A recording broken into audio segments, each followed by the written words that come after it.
ನೋಡ್ರಿ, ಇನ್ಮೇಲೆ ನಾವು ಅಭ್ಯಾಸದ ಲೆಕ್ಕಗಳಿಗೆ ಸಾಗೋಣ. 15.1ರಲ್ಲಿ ಒಂದನೇ ಪ್ರಶ್ನೆ ಏನಿದೆ ನೋಡಿ. ಒಂದನೇ ಪ್ರಶ್ನೆ ಏನು ಮತ್ತು ಅದಕ್ಕೆ ಪರಿಹಾರ ಏನು ಅನ್ನೋದನ್ನು. 64 ಘನ ಸೆಂಟಿಮೀಟರ್ ಘನಫಲವನ್ನು ಹೊಂದಿರುವ 2 ಘನಗಳ ಮುಖಗಳನ್ನು ಸೇರಿಸಿ ಒಂದು ಆಯತ ಘನಾಕೃತಿಯನ್ನು ಮಾಡಲಾಗಿದೆ. ನೋಡ್ರಿ, 64 ಘನ ಸೆಂಟಿಮೀಟರ್ ಅಂದರೆ ಒಂದು ಆಯತಗಣದ ಘನಫಲ ಎಷ್ಟಿದೆ? ಒಂದು ಆಯತಗಣದ ಘನಫಲ ಎಷ್ಟಿದೆ?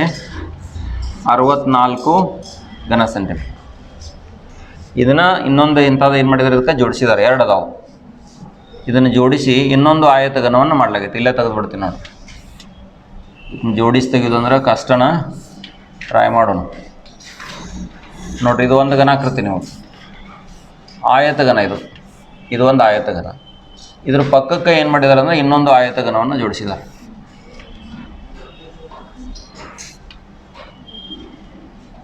ಆಮೇಲೆ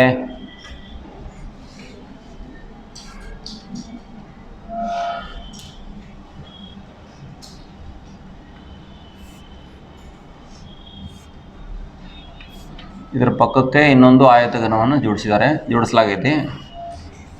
ಇಮ್ಯಾಜಿನೇಷನ್ ಮಾಡ್ಕೋರಿ ಅದನ್ನು. ನೀಟ್ ಡಯಾಗ್ರಾಮ್ ಅಷ್ಟು ಡ್ರಾ ಮಾಡೋದಾಗೋದಿಲ್ಲ. ಒಂದು ಆಯತಘನಕ್ಕೆ ಇನ್ನೊಂದು ಆಯತಘನವನ್ನು ಜೋಡಿಸಲಾಗೈತಿ.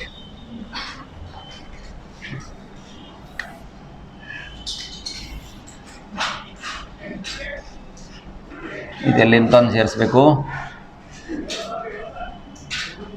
ಇಲ್ಲಿ ತಗೋರಿ, ಅರ್ಥ ಮಾಡ್ಕೊಡ್ರಿ ಅದನ್ನ. ಇದೆಲ್ಲ ಡ್ರಾಯಿಂಗ್ ನಮ್ಗೆ ಬರೋದಿಲ್ಲ ಅಷ್ಟು ನೀಟ. ಕಾನ್ಸೆಪ್ಟ್ ಅರ್ಥ ಆದರೆ ಸಾಕು. ನೋಡಿರಿ, 2 ಘನಾಕೃತಿಗಳನ್ನ ಒಂದಕ್ಕೊಂದು ಏನು ಮಾಡಲಾಗೈತಿ? ಜೋಡಿಸಲಾಗೈತಿ. ಪ್ರತಿಯೊಂದ್ರದ್ದು ಎಷ್ಟದ? 64 ಘನ ಸೆಂಟಿಮೀಟರ್. ಒಂದು ಘನ ತಗೊಂಡ್ರೆ ಅದರದ್ದು ಘನಫಲ ಎಷ್ಟಾಗ್ತದ? A³ ಆಗ್ತದೆ. A³ ಅಂದ್ರೆ 64 ಕ್ಯೂಬಿಕ್ ಸೆಂಟಿಮೀಟರ್. 64 ಘನ ಸೆಂಟಿಮೀಟರ್. A³ ಅಂದರೆ ಎಷ್ಟು? 64 ಘನ ಸೆಂಟಿಮೀಟ್ರ್. ಅಂದರೆ A³ = ಎಷ್ಟರ ಘನ ಇದು? 64 ಎಷ್ಟರ ಘನ? 8ರ ಘನ. 4 4 16, 16 4 64. ಅಂದರೆ A = ಎಷ್ಟಾಯ್ತು ನೋಡ್ರಿ? 4 ಸೆಂಟಿಮೀಟರ್ ಆಯ್ತು. ಅಂದರೆ ಇದು ಪ್ರತಿಯೊಂದು ಬಾಹು ಎಷ್ಟೈತಿ? 4 ಸೆಂಟಿಮೀಟರ್ ಐತಿ ನಂಗಾಯ್ತು. ಪ್ರತಿಯೊಂದು ಎಷ್ಟೈತಿದ? 4 ಸೆಂಟಿಮೀಟರ್ ಐತಿ ಅನ್ನೋದು ನಮಗೆ ತಿಳಿದು ಬರ್ತದೆ. ಕೇಳಿದ್ದೇನು? ಜೋಡಿಸಿರ್ತಕ್ಕಂಥ ಘನಾಕೃತಿಯ ಮೇಲ್ಮೈ ವಿಸ್ತೀರ್ಣವನ್ನು ಕಂಡುಹಿಡಿಯಿರಿ. ಇದನ್ನು ಜೋಡಿಸಿದಾಗ ಏನಾಗ್ತದ? ಆಯತಘನ ಆಗಿ ಪರಿವರ್ತನೆ ಆಗ. ಇದು ಜೋಡಿಸಿದಾಗ ಹೇಳ್ರಿ ನಂಗೆ ಉದ್ದ ಎಷ್ಟು ಆಗ್ಬೇಕು? L = ಇದು ಪೂರ್ತಿ ಸೇರ್ತೀರಿ, ಇದು 4 4 ಸೇರ್ತದೆ. 8 ಸೆಂಟಿಮೀಟ್ರ್. 4 + 4 ಅಂದರೆ ಎಷ್ಟಾಯ್ತು? 8 ಸೆಂಟಿಮೀಟ್ರ್. ಉದ್ದ 8 ಸೆಂಟಿಮೀಟ್ರ್. ಅಗಲದಾಗ ಏನರ ವ್ಯತ್ಯಾಸ ಆಕತ್ತೇನ? ಇದು ಅಗಲ ಅಷ್ಟೇ. ಇದು ಎಷ್ಟು ದಟ್ಟ ಇರ್ತಿಲ್ಲ? B = ಎಷ್ಟು? 4 ಸೆಂಟಿಮೀಟ್ರ್. ಆಮೇಲೆ ಎತ್ತರ ಹೆಚ್ಚೂ ಕೂಡ ಅಷ್ಟೇ ಇರ್ತೈತಿ, ಏನೂ ಬದಲಾಗಿಲ್ಲ. ಉದ್ದ ಅಷ್ಟೇ ಬದಲಾಗಬೇಕಲ್ಲ, ಅದನ್ನ ಜೋಡಿಸಿದಾಗ ಉದ್ದ ಹೆಚ್ಚಾಗ್ತದೆ. ಈ ಆಯತಘನ ಆಗಿ ಪರಿವರ್ತನೆ ಆಗೈತೆ. ಅದು ಆಯತಘನದ ಮೇಲ್ಮೈ ವಿಸ್ತೀರ್ಣ ಕಂಡುಹಿಡಿಬೇಕಾಗಿತ್ತು. ಈ ಆಯತಘನಾಕೃತಿಯ ಮೇಲ್ಮೈ ವಿಸ್ತೀರ್ಣವನ್ನು ಕಂಡುಹಿಡಿ. ಮೇಲ್ಮೈ ವಿಸ್ತೀರ್ಣ ಅಂದರೆ ಟೋಟಲ್ ಸರ್ಫೇಸ್ ಏರಿಯಾ ಅಂತ ಪರಿಭಾವಿಸಬೇಕಿಲ್ಲಿ. ಬರೇ ಮೇಲ್ಮೈ ವಿಸ್ತೀರ್ಣ ಅಂತ ಹೇಳಿದ್ರಂದ್ರೆ ಅದು ಏನಂತ ತಿಳ್ಕೊಬೇಕು ನಾವು? ಪೂರ್ಣ ಮೇಲ್ಮೈ ವಿಸ್ತೀರ್ಣನ ಅಂತ ತಿಳ್ಕೊಬೇಕು. ಸೂತ್ರ ಏನು? 2 × L × B + B × H + H × L. ಬೆಲೆ ಹಾಕ್ರಿ. 2 × L × B. ನೀ ಯಾಕೆ ಬಿಡಿಸ್ತಾ ಇಲ್ಲಮ್ಮ ಶಿರಾಳ್ಕರ? ಆಗಲೇ ಇನ್ಸ್ಟ್ರಕ್ಷನ್ ಕೊಟ್ಟಿದ್ದೀನಿ. L × B 4 × 8 × 4 + B × H 4 × 4 + H × L. H ಅಂದರೆ ಎಷ್ಟು? 4. L ಅಂದರೆ ಎಷ್ಟಿದೆ? 8 ಇದೆ. 2 ಹೊರಗಡೆ ಇರಲಿ. 32 16 32 32 16 32 2 ಇಂಟು 30 30 60 70 70 80 ಅಲ್ಲ ನೋಡಿರಿ. 160 ಚದರ ಸೆಂಟಿಮೀಟರ್. ಜೋಡಿಸಿರ್ತಕ್ಕಂಥ ಘನಾಕೃತಿಯ ಮೇಲ್ಮೈ ವಿಸ್ತೀರ್ಣ ಎಷ್ಟಾಗಬೇಕು? 160 ಘನ ಸೆಂಟಿಮೀಟರ್.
ನೋಡ್ರಿ, ಎರಡನೇ ಪ್ರಶ್ನೆ ಏನಿದೆ ಅದಕ್ಕೆ ಪರಿಹಾರ ಏನು ಅನ್ನೋದನ್ನು ನೋಡ್ರಿ. ಒಂದು ಪಾತ್ರೆ ಅದ, ಪಾತ್ರೆಯ ಆಕಾರ ಟೊಳ್ಳಾದ ಸಿಲಿಂಡರ್ನ ಒಂದು ಪಾದದ ಮೇಲೆ ಟೊಳ್ಳಾದ ಸಿಲಿಂಡರ್ ಇದೆ. ಅಂದರೆ ಎರಡೂ ಕಡೆ ಓಪನ್ ಐತಿ. ಈ ರೀತಿಯಾಗಿ ಒಂದು ಸಿಲಿಂಡರ್ ಅದ. ಟೊಳ್ಳಾದ ಸಿಲಿಂಡರಿನ ಒಂದು ಪಾದದ ಮೇಲೆ ಟೊಳ್ಳಾದ ಅರ್ಧ ಗೋಳಾಕೃತಿಯನ್ನು ಕೂಡಿಸಿ ಮಾಡಿದೆ. ಟೊಳ್ಳಾದ ಅರ್ಧ ಗೋಳಾಕೃತಿ, ಇದಕ್ಕೇನು ಮಾಡಲಾಗಿದೆ ಅಂದ್ರೆ ಅರ್ಧ ಗೋಳಾಕೃತಿಯನ್ನು ಕೂಡಿಸಲಾಗಿದೆ. ಇದಕ್ಕೆ ಅರ್ಧ ಗೋಳಾಕೃತಿ ಸೇರಿಸ್ಕೊರಿ. ಅರ್ಧ ಗೋಳಾಕೃತಿ ಟೊಳ್ಳಾದ ಸಿಲಿಂಡರ್ಗೆ ಸೇರಿಸೋದು, ಅದು ಪಾತ್ರೆ ತಯಾರಾದ. ಇನ್ನು ಕೊಟ್ಟಿರತಕ್ಕಂಥ ದತ್ತಾಂಶ ನೋಡ್ರಿ. ಅರ್ಧ ಗೋಳದ ವ್ಯಾಸ 14 ಸೆಂಟಿಮೀಟರ್ ಇದೆ. ಅರ್ಧ ಗೋಳದ ವ್ಯಾಸ ಅಂದರೆ ಈ ಸಿಲಿಂಡರ್ನ ವ್ಯಾಸ, ಗೋಳದ ವ್ಯಾಸ ಎರಡು ಏನಾಗಬೇಕು, ಸೇಮ್ ಆಗಬೇಕು. 14 ಸೆಂಟಿಮೀಟರ್ ವ್ಯಾಸ ಇದೆ. ಡಿ ಈಕ್ವಲ್ ಟು ನಮಗೆ ಎಷ್ಟು, 14 ಸೆಂಟಿಮೀಟರ್. ಅಂದರೆ ತ್ರಿಜ್ಯ ಎಷ್ಟು ಆಗಬೇಕು, ಇದರ ಅರ್ಧ ಇರಬೇಕಲ್ಲ, ಅಂದರೆ 7 ಸೆಂಟಿಮೀಟರ್ ತ್ರಿಜ್ಯ ಇರಬೇಕು ಅಂತ ಗೊತ್ತಾಗ್ತದೆ. ಮತ್ತು ಪಾತ್ರೆಯ ಒಟ್ಟು ಎತ್ತರವು 13 ಸೆಂಟಿಮೀಟರ್ ಇದೆ. ಒಟ್ಟು ಎತ್ತರ 13 ಸೆಂಟಿಮೀಟರ್ ಅದ ಪಾತ್ರೆದ, ಟೋಟಲ್ 13 ಅದ. ಹಾಗಾದರೆ ಪಾತ್ರೆಯ ಒಳ ಮೇಲ್ಮೈ ವಿಸ್ತೀರ್ಣವನ್ನು ಕಂಡುಹಿಡಿಯಿರಿ. ನಮಗೆ ಒಳಗಿನ ಮೇಲ್ಮೈ ವಿಸ್ತೀರ್ಣ ಬೇಕಾಗಿದೆ. ಸ್ವಲ್ಪ ಲಕ್ಷ ಕೊಡ್ರಿ. ಇದು ಎಷ್ಟು ಆಗ್ತೈತಿ, ಇದು 7 ಆಗ್ತತಿಲ್ಲ, ಇದು 7, ಟೋಟಲ್ 13 ಐತಿ. 13ದಾಗ 7 ಬಿಡ್ರಿ. 13ದೊಳಗೆ 7 ಕಳೆದ್ರಿ ಅಂದ್ರೆ ಎಷ್ಟಾಯ್ತು, 6 ಸೆಂಟಿಮೀಟ್ರ್ ಏನಾಗಬೇಕು, ಸಿಲಿಂಡರ್ನ ಎತ್ತರ ಆಗ್ಬೇಕು. ಇದಷ್ಟು 6 ಸೆಂಟಿಮೀಟ್ರ್ ಆಗ್ಬೇಕಿಲ್ಲ. ಟೋಟಲ್ ಇನ್ನಿಂದ ಇಲ್ಲಿ ತನಕ 13 ಐತಿದ. 13ದಾಗ 7 ತೆಗೀರಿ, ಮ್ಯಾಲಿನ ಸಿಗ್ತಿಲ್ಲ ನಿಮಗೆ. ಯಾವುದ್ರದ್ದು, ಸಿಲಿಂಡರ್ನ ಎತ್ತರ ಮಾತ್ರ ಎಷ್ಟಾಗ್ತೈತಿ, 6 ಸೆಂಟಿಮೀಟ್ರ್ ಆಗ್ತೈತಿ. H = 6 centimetre. ಪಾತ್ರೆಯ ಒಳ ಮೇಲ್ಮೈ ವಿಸ್ತೀರ್ಣ ಕಂಡುಹಿಡಿಬೇಕಾಗೈತೆ ನಮಗೆ. ಪಾತ್ರೆಯ ಒಳ ಮೇಲ್ಮೈ ವಿಸ್ತೀರ್ಣ ಅಂದರೆ 2 ಭಾಗ ಅದಾವೆ. ಇದ್ರೊಳಗೆ ಏನೇನು ಅದಾವು ಅನ್ನೋದನ್ನು ನೋಡ್ರಿ. ಇದಕ್ಕೆ ಬೇಕಂದ್ರೆ A1 ಅನ್ರಿ, ಇದೈತ್ಲ, ಇದು A1 ಅನ್ರಿ. ಇದನ್ನೇನಂತ್ರಿ, A2 ಅಂತ್ರಿ. 2 ವಿಸ್ತೀರ್ಣ ತೆಗಿಬೇಕು ನಾವು. A1 ಅಂದರೆ ಯಾವುದದು, ಹಾಂ, ಸಿಲಿಂಡರಿನ LSA, ಒಳಗಿನ ಅಟ್ಟಲ್ಲ LSA, ಅಂದರೆ ಇದು A1 ಇದೆ. ಪ್ಲಸ್ ಇದಕ್ಕೇನು ಕೂಡಿಸ್ಬೇಕು, ಅರ್ಧಗೋಳದ LSA, ಅರ್ಧಗೋಳದ LSA ಅಂದರೆ ಇದು A2. ಇವೆರಡೂ ಥರದ ಮೊತ್ತವನ್ನು ತಗೊಂಡ್ರೆ ಏನು ಸಿಗುತ್ತೆ ನಿಮಗೆ, ವಿಸ್ತೀರ್ಣ ಸಿಗುತ್ತೆ. ಸಿಲಿಂಡರ್ನ ಪಾರ್ಶ್ವ ಮೇಲ್ಮೈ ವಿಸ್ತೀರ್ಣಕ್ಕೆ ಸೂತ್ರ ಏನು, 2πRh. ಅರ್ಧಗೋಳದ ಪಾರ್ಶ್ವ ಮೇಲ್ಮೈ ವಿಸ್ತೀರ್ಣಕ್ಕೆ ಸೂತ್ರ 2πr². ಇವುಗಳು ಗೊತ್ತಿರಬೇಕಿಲ್ಲ ಅಂದರೆ ಏನೂ ಆ ಲೆಕ್ಕಾಚಾರ ಆಗೋದಿಲ್ಲ. 2 × π × r. 2π ಪೂರ ಸಾಮಾನ್ಯ ತೆಗೆದುಬಿಡ್ರಿ, ಇಲ್ಲ 1 ನಿಮಿಷ ತಡ್ರಿ, 1 ನಿಮಿಷ. 2π, 6 ಹೊರಗೆ ತೆಗಿರಲ್ಲ, ಎರಡು ಕಡೆ ಸೇಮ್ ಐತಿಲ್ಲ 6. ಇದ್ರದ್ದು 6 ಬೇರೆ ಅಲ್ಲ, ಇದ್ರದ್ದು 6 ಬೇರೆ ಅಲ್ಲ, ಏನು ತಪ್ಪೋದಿಲ್ಲ ನಮ್ಗೆ. ಅದು 2πr ಹೊರಗೆ ತೆಗೀರಿ. H ಪ್ಲಸ್ 2πr ತೆಗೆದ್ರೆ R. ಅರ್ಥ ಆಯ್ತಾ? ಸರಿ. 2 × 22/7. ತ್ರಿಜ್ಯ ಎಷ್ಟೈತಿ, 7 ಐತಿ. ಎತ್ತರ ಯಾವುದ್ರ ಎತ್ತರ ಇದೆ, ಸಿಲಿಂಡರ್ದ ಎತ್ತರ 6 ಐತಿ. ಅದನ್ನ ಮರ್ತು 13 ಹಾಕ್ಬೇಡ್ರಿ. ಈ 6 ಅಂದರೆ ಎಷ್ಟು, 7 ಐತಿ. 7 ಕ್ಯಾನ್ಸಲ್ ಆಯ್ತು. 44, 13 ಅಲ್ಲ, ಗುಣಿಸ್ರಿ. 44, 13, 572 ಚದರ ಸೆಂಟಿಮೀಟ್ರ್. 572 ಚದರ ಸೆಂಟಿಮೀಟ್ರ್. ಇದು ಪಾತ್ರೆಯ ಒಳ ಮೇಲ್ಮೈ ವಿಸ್ತೀರ್ಣ ಆಗ್ತದೆ. ಗೊತ್ತಾಯ್ತು? ಬರ್ಕೊಳ್ಳೋ ಪ್ರಯತ್ನ ಮಾಡಿರಿ.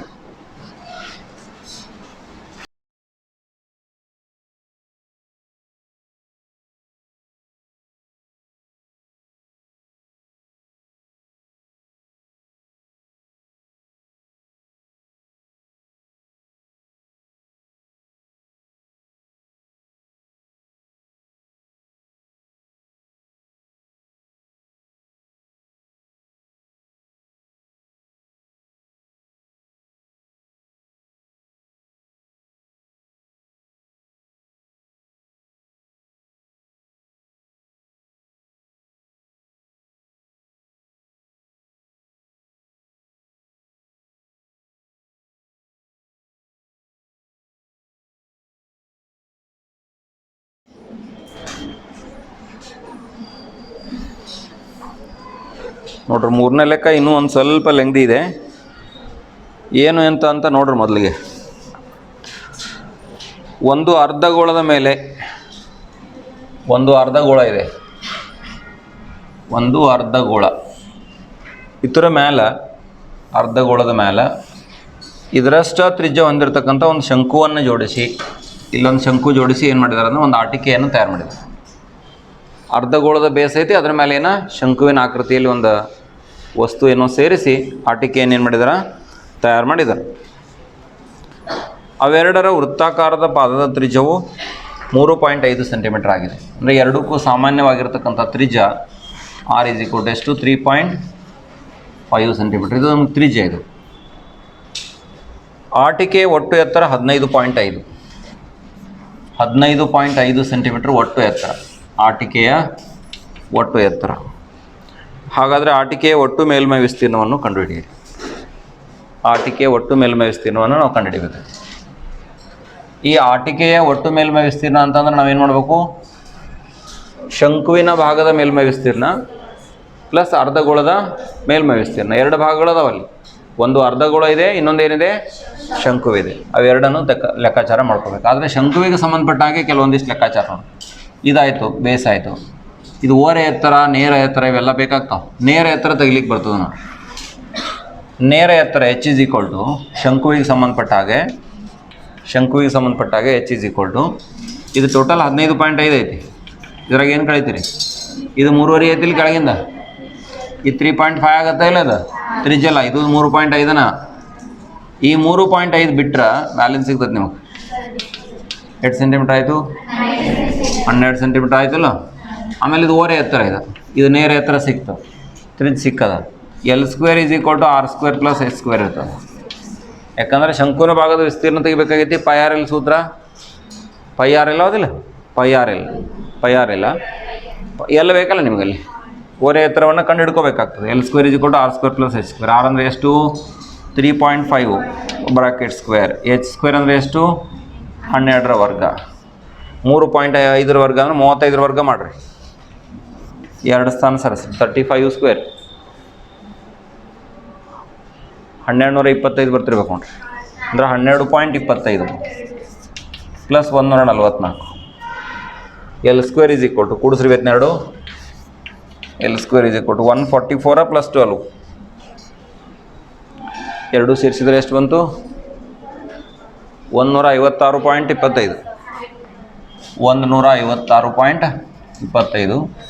L = ವರ್ಗಮೂಲ 156.25. Square root ಹಾಕೋತೀರಿ. ಭಾಗಾಕಾರ ಕ್ರಮದಿಂದ ವರ್ಗಮೂಲ ತೆಗಿತೀರಿ. ಭಾಗಾಕಾರ ಕ್ರಮದಿಂದ ವರ್ಗಮೂಲ ತೆಗೆದ್ರೆ ಉತ್ತರ ಇದಕ್ಕೆ 12.5 ಸೆಂಟಿಮೀಟರ್ ಬರ್ತದೆ. ಭಾಗಾಕಾರ ಕ್ರಮದಿಂದ ವರ್ಗಮೂಲ ಕಂಡುಹಿಡಿದು ಸ್ವಲ್ಪ ಸಪ್ರೇಟ್ ಪ್ರಾಕ್ಟೀಸ್ ಮಾಡ್ಕೊರಿ.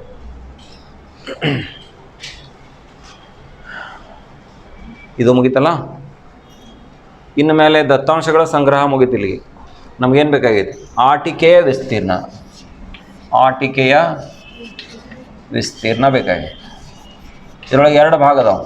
ಒಂದು ಶಂಕುವಿನ ವಿಸ್ತೀರ್ಣ ಪ್ಲಸ್ ಏನು, ಅರ್ಧಗೋಳದ ವಿಸ್ತೀರ್ಣ. ಅರ್ಧಗೋಳದ ಅದು ಪೂರ್ಣ ಮೇಲ್ಮೈ ವಿಸ್ತೀರ್ಣ ಅಲ್ಲ, ಅದು ಪಾರ್ಶ್ವ ಮೇಲ್ಮೈ ವಿಸ್ತೀರ್ಣ ಅನ್ನೋದು ಅರ್ಥ ಆಗ್ಬೇಕು ನಮಗೆ. ಇರೋದು ಅರ್ಧಗೋಳ ಐತಲ್ಲ, ಅದು ಅರ್ಧಗೋಳ ಬರೆದರೆ ಅದ್ರ ವಿಸ್ತೀರ್ಣ ಅಂದರೆ ಪಾರ್ಶ್ವ ಮೇಲ್ಮೈ ವಿಸ್ತೀರ್ಣ. ಶಂಕುವಿನ ವಿಸ್ತೀರ್ಣಕ್ಕೆ ಸೂತ್ರ ಏನು, πr_l. ಅರ್ಧಗೋಳದ ಪಾರ್ಶ್ವ ಮೇಲ್ಮೈ ವಿಸ್ತೀರ್ಣಕ್ಕೆ ಸೂತ್ರ ಏನು ನೋಡ್ರಿ, ಈ ಕಡೆ ಆಮೇಲೆ ಬರೀಕ್ರೆ 2πr². π ಅಂದರೆ 22/7. r ಅಂದರೆ ಎಷ್ಟೈತಿ, 3.5 ಅಲ್ಲ, ಇಂಟು L ಅಂದರೆ 12.5. ಆಮೇಲೆ 2 × 22/7 ಇಂಟು R² ಅಂದರೆ 3.5 3.5 ಹೌದಿಲ್ಲ, ಬ್ರಾಕೆಟ್ ಸ್ಕ್ವೇರ್. ಓಕೆ, 22 7 ಹಂಗೆ ಇರಲಿ. ನೀವೇನು ಮಾಡ್ರಿ ಅಂದ್ರೆ ಈ 3.5 12.5 ಗುಣಿಸ್ರಿ. 3.5 ಮತ್ತು 12.5 ಅಷ್ಟೇ ಗುಣಿಸ್ಬೇಕು.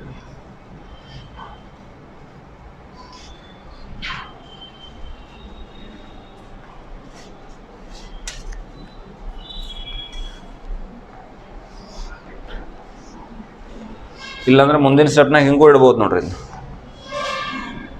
35 10 ಇಡ್ಬೋದು, 125 10 ಇಡ್ಬೋದು. ಹಿಂಗೆ ಇಟ್ಟನು ಕಟ್ತಾ ಹೊಡಿಬೋದು. ಪ್ಲಸ್ 2 × 22 7 3.5 ಅಂದರೆ 35/10 ಇಂಟು ಮತ್ತೊಂದೇನು 35/10 ಸ್ಕ್ವೇರ್ ಐತಲ್ಲ. 35 10 7 1 7 5 ಮತ್ತು ಇಲ್ಲೂ ಕೂಡ 7 1 7 5 10 10 ಎಷ್ಟು ಆಗ್ತಿದೆ? 100 ಆಗ್ತಿಲ್ಲ. ಇಲ್ಲೂ ಕೂಡ 10 100 ಹಂಗೆ ಇರ್ಲಿ ಕೆಳಗದ. ಇನ್ನೇನು ಮಾಡ್ರಿ 125 ಇಲ್ಲೇ ಏಟಾತ 625 22 ಗುಣಿಸ್ರಿ. 625 22 ಗುಣಿಸ್ರಿ, ಪಟ್ನ ಗುಣಾಕಾರ ಮಾಡಿ ಹೇಳ್ಬೇಕಾ. 625 × 22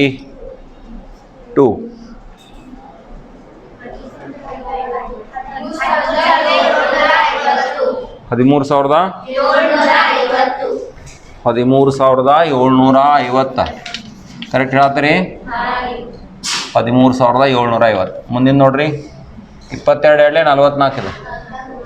44 ಕೆಟ್ಲೆ ಗುಣಿಸೋರಿ ಇನ್ನು 35 ಐದಲೇ ಅಷ್ಟು 5 5 25. ಆಮೇಲೆ 175 ಅಂದ್ರೆ 175 44 ಗುಣಿಸ್ಕೋರಿ. 175 44ರಿಂದ ಗುಣಿಸಿ 175 × 44. ಮೂಲ ಕ್ರಿಯೆಗಳು ಸರಿಯಾಗಿ ಬರ್ತಿರ್ಬೇಕು ನಿಮ್ಗೆ ಇಲ್ಲಿ, ಇಲ್ಲಾಂದ್ರೆ ಲೆಕ್ಕಾಚಾರ ಸಾಗೋದಿಲ್ಲ. ನಿಮ್ಗೆ ನೆಂದು ಬಿಡ್ತೈತೆ ಅಲ್ರಿ.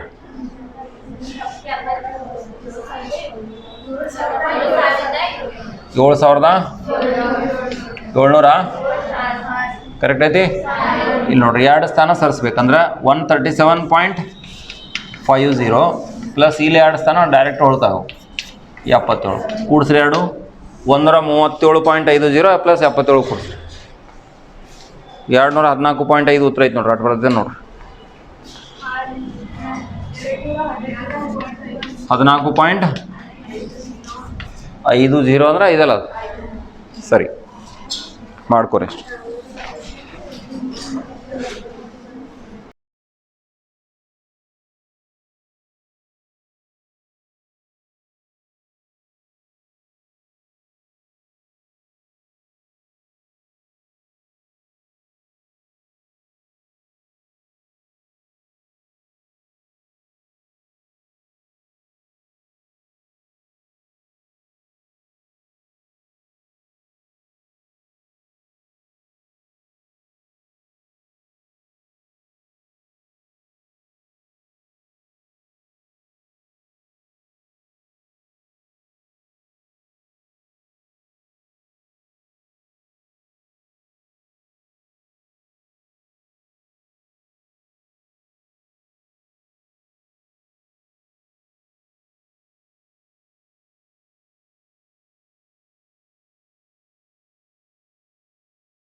ಗಮನಿಸ್ರಿ ಎಲ್ರು ಈ ಕಡೆ. ಕ್ವಶನ್ ನಂಬರ್ 4 ಏನಿದೆ ನೋಡಿ. ಒಂದು ವರ್ಗಘನಾಕೃತಿ ಇದೆ, ದಯವಿಟ್ಟು ಅರ್ಥ ಮಾಡ್ಕೊಳ್ಬೇಕಿದ್ನ. ಒಂದು ವರ್ಗಘನಾಕೃತಿ ಇದೆ.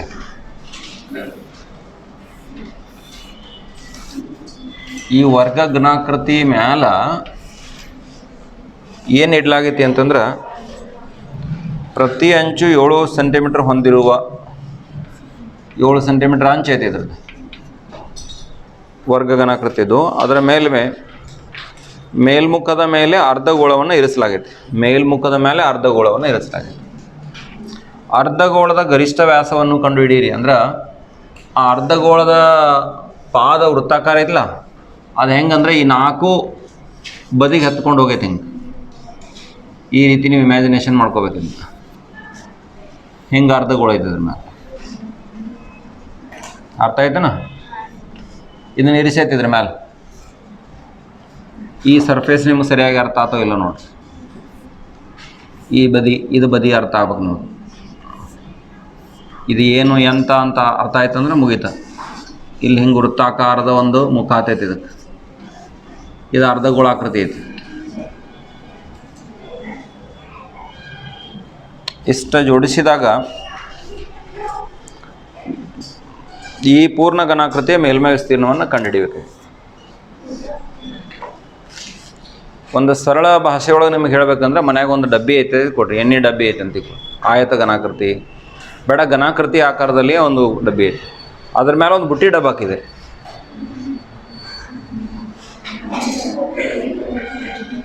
ತಲೆಯಾಗ ಹೋತಾನೆ ಸ್ವಲ್ಪ. ಒಂದು ಡಬ್ಬಿ ಐತೆ ಆಯತ ಘನಾಕೃತಿ, ಬರೇ ಘನಾಕೃತಿ ಇಮ್ಯಾಜಿನೇಷನ್ ಮಾಡ್ಕೊರಿ. ಆ ಡಬ್ಬಿ ಮೇಲೆ ಒಂದು ಬುಟ್ಟಿ ಹಾಕಿದೆ, ಅರ್ಥ ಆಯ್ತಾನ? ಡಬ್ಬಿ ಐತಿ ಹಿಂಗೆ, ಅದ್ರದ್ದು ಮುಖ ಎಂಥದೈತದ ಚೌಕಾಕಾರ ಐತಿ, ಆಯತ ಘನಾಕೃತಿ ಐತಿ. ಇದನ್ನ ಹೆಂಗೆ ಚೌಕಾಕಾರ ಐತಿ, ಇದ್ರ ಮೇಲೆ ಬುಟ್ಟಿ ಇಟ್ಟಿದ್ದೆವು. ನೋಡೋದು ಅರ್ಥ ಆತ ನಿಮ್ಗೆ? ಬುಟ್ಟಿ ಯಾವ ಆಕಾರದಾಗೈತಿ, ಈ ಆಕಾರದಾಗೈತಿ. ಇದನ್ನು ಇದ್ರ ಮೇಲೆ ಡಬ್ಬ ಹಾಕಿದೆ, ಕಲ್ಪಿಸ್ಕೊಡ್ರಿ ಅದನ್ನ ಸರಿಯಾಗಿ. ಅದನ್ನು ಹಾಕಿದಾಗ ಕಂಟಿನ್ಯೂ ಮಾಡತ್ತೇನೆ ರೀ. ಇದನ್ನು ಡಬ್ಬಿ ಇದ್ರ ಮೇಲೆ ಹಾಕಿದಾಗ ನಿಮ್ಗೆ ಇಲ್ಲಿ ವೃತ್ತಾಕಾರದ ಮುಖ ಇದಕ್ಕೆ ಹತ್ತು ಗೊತ್ತೈತಿ. ಡಬ್ಬ ಹಾಕಿರ್ತೀವಿ ಕೊಡ್ರಿ, ಹಿಂಗೆ ಮ್ಯಾಲೆ ಹಿಂಗೆ ಗೋಳಾಕೃತಿ ಐತದ. ಇಲ್ಲಿ ನೋಡ್ರಿ, ಇದು ಈ ಭಾಗ ಏನೈತಿಲ್ಲ, ಇದು ನಮಗೆ ಬಿಡ್ಬೇಕು. ಇದ್ರ ಮ್ಯಾಲಿಂದ ಬತ್ಲ ಹಿಂಗೆ ಯಾವ ಆಕಾರದ ಅರ್ಧಗೋಳಾಕೃತಿ ಆಕಾರ ಅದು ತೊಗೋಬೇಕು. ಮತ್ತು ಇವು 4 ಮೂಲೆ ಎಲ್ಲ ತೊಗೋಬೇಕು. ಇವು ವಿಸ್ತೀರ್ಣಗಳನ್ನೆಲ್ಲ ಪರಿಗಣಿಸ್ಬೇಕು. ಮತ್ತು 5 ಬಾಜು ಯಾವುವು? ಇದಕ್ಕೆ 5 ಬಾಜು ಅದಾವಿಲ್ಲ, 4 ಬಾಜುಕಿನೂ ಕೆಳಗಿಂದ ಅದ. ಮ್ಯಾಲಿಂದ ಇದು 1 2 3 4 ಮೂಲೆಯಾಗಿನ ಪೋರ್ಷನ್ ಇದು ಮ್ಯಾಲಿಂದ ಇಟ್ಟೆಲ್ಲ ಸೇರಿ ವಿಸ್ತೀರ್ಣ ಆಗ್ತದೆ. ಹೆಂಗೆ ಮಾಡಬೇಕು ನೋಡಿ.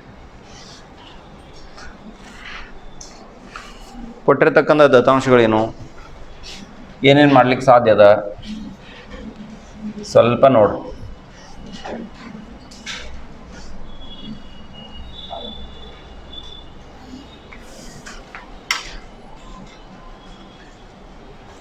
ಮೊದಲನೇ ಪ್ರಶ್ನೆ ಏನು ಕೇಳ್ತಾನೋ ಅಂತಂದ್ರೆ, ಅರ್ಧಗೋಳದ ಗರಿಷ್ಠ ವ್ಯಾಸ ಎಷ್ಟಿರಬೇಕು? ಅರ್ಧಗೋಳದ ಇಲ್ಲೇನು ಡಬ್ಬ ಹಾಕಿದಿರಲ್ಲ, ಮೇಲ್ಭಾಗದೊಳಗೆ ಅದನ್ನ ಮುಚ್ಚಿದ್ಲ, ಅದರದ ಅರ್ಧಗೋಳದ ಗರಿಷ್ಠ ವ್ಯಾಸ ಎಷ್ಟಿರಬೇಕು? ಅದರ ಅಂಚೆ ಎಷ್ಟೈತಿಲ್ಲ ಅಷ್ಟು, ಅದಕ್ಕೆಲ್ಲ ಹತ್ತೈತೆ ಅಂದ್ರೆ ಅದು ಎಷ್ಟಾದ 7 ಸೆಂಟಿಮೀಟರ್ ಅದು ಒಂದಾತು. ಅರ್ಧಗೋಳದ ವ್ಯಾಸ 7 ಸೆಂಟಿಮೀಟರ್ ಐತೆ ಅಂದ್ರೆ ತ್ರಿಜ್ಯ ಎಷ್ಟಾಯ್ತು? 7/2 ಸೆಂಟಿಮೀಟರ್ ಅಂತ ತೊಗೋಬೇಕು. ಆಮೇಲೆ ಅಂಚು ಪ್ರತಿಯೊಂದು ಎಷ್ಟದ? 7 ಸೆಂಟಿಮೀಟರ್ ಅದ. ಈಗ ಪೂರ್ಣ ಘನಾಕೃತಿಯ ಮೇಲ್ಮೈ ವಿಸ್ತೀರ್ಣವನ್ನು ಕಂಡುಹಿಡಬೇಕಾಗಿದೆ. ಘನಾಕೃತಿಯ ಮೇಲ್ಮೈ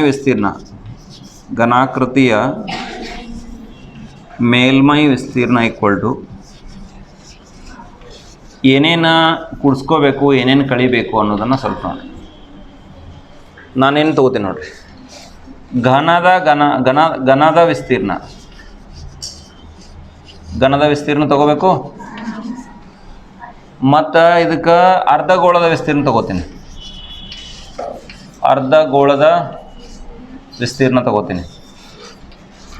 ಘನದ ವಿಸ್ತೀರ್ಣ ತೊಗೊಂಡು ಅರ್ಧಗೋಳದ ವಿಸ್ತೀರ್ಣ ತೊಗೊಂಡಿವಿ. ನಿಮಗೆ ಏನು ಆಗ್ಬೇಕಿಲ್ಲ, ಕೆಳಗಿಂದ ಏನು ವೃತ್ತಾಕಾರದ ಮುಖ ಐತಲ್ಲ, ಇದನ್ನು ಬಿಡಬೇಕಿಲ್ಲ ನೀವು. ಅಂದರೆ ಏನು ಮಾಡಬೇಕು? ವೃತ್ತದ ವಿಸ್ತೀರ್ಣವನ್ನು ಬಿಡಬೇಕು. ಅದೇನು ಅರ್ಧಗೋಳ ಅದ್ರ ಮೇಲೆ ಹಾಕೈತಿಲ್ಲ, ಅದ್ರ ಮೇಲೆ ಘನದ ಮೇಲೆ ಇಟ್ಟೈತಿಲ್ಲ, ಬೇಸದ ವಿಸ್ತೀರ್ಣ ನಮಗೆ ಅವಶ್ಯಕತೆ ಇಲ್ಲ. ಮುಚ್ಚಿರ್ತಕ್ಕಂಥ ಭಾಗ ಮುಚ್ಚಿ ಹೋತು, ಒಳಗೆ ಹೋತದ, ಮ್ಯಾಲಿಂದ ಅಷ್ಟ ಕೌಂಟ್ ಆಗ್ಬೇಕು.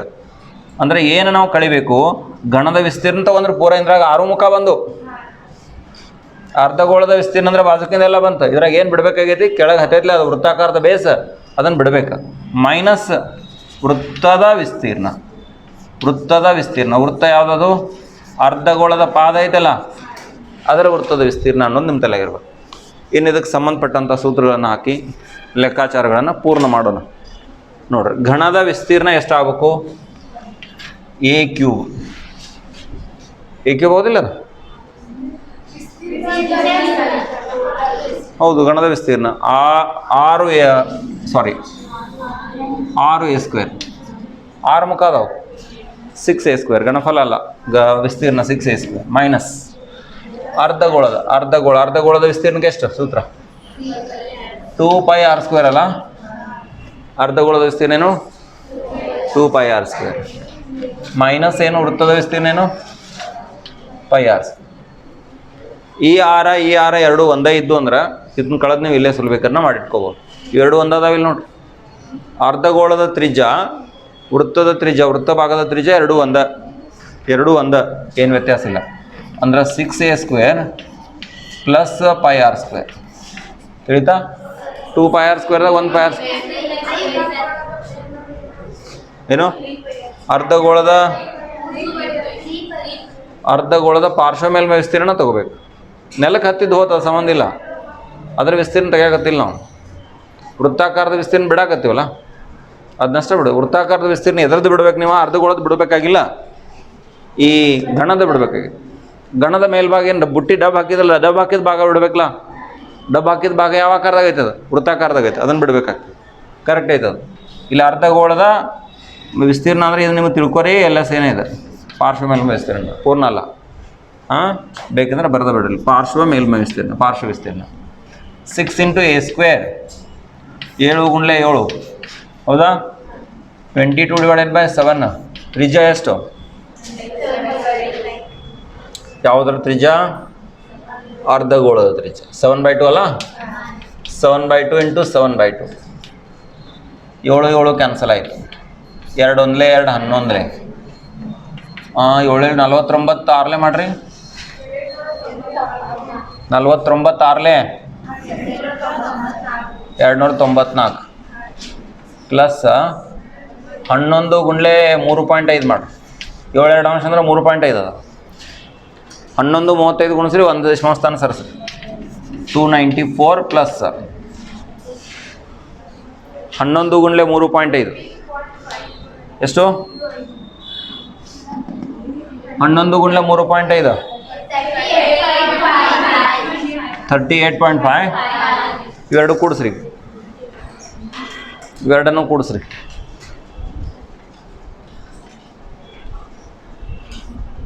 332.5 ಐತೆ ನೋಡ್ರಿ ಉತ್ತರ. 332.5 ಬರ್ತೈತೆ ನೋಡ್ರಿ. ಏನು 67 ಹೇಳತ್ರಿ? 332.5 ಬಂತೋ ಇಲ್ಲೋ? ಇಷ್ಟು ನಿಮಗೆ ಜೋಡಿಸಿದ ಘನಾಕೃತಿಯ ವಿಸ್ತೀರ್ಣ ಇಲ್ಲಿ.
ಗಮನಿಸ್ತೀರಿ ಎಲ್ಲರೂ?